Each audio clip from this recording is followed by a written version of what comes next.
Hello દોસ્તો, અમારી YouTube ચેનલમાં તમારું સ્વાગત છે। વિક્રમ ઠાકોરની ફિલ્મની વાત કરવાની છે।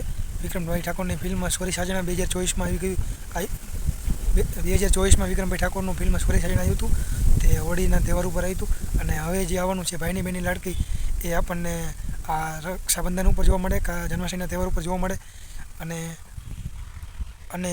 દર દિવાળીના તહેવાર ઉપર તો એ પિક્ચર આવતું જ હોય છે। હાલ ભેરવ ગામડે એનું એનાઉન્સમેન્ટ થઈ ગયું, એ પિક્ચર પણ આવવાનું છે। ક્યારે આવે એ નક્કી નથી, લગભગ દિવાળીના તહેવાર ઉપર જઈએ છે। અને ખેડૂત એક રક્ષક 2 બીજો ભાગ બનવાનો છે। હવે એ આવે કે ખેડૂત હાલ ભેરવ ગામડે આવે એનું હજી કંઈ નક્કી નથી, પણ આપણને 2024માં સોરી સાજણા જોવા મળી ગયું છે। અને ભાઈની બેની લાડકી એ હજી આવવાનું છે અને ભાઈની બેની લાડકીનું શૂટિંગ પૂરું થઈ ગયું છે, એ આપણને ટૂંક જ સમયમાં જોવા મળવાનું છે।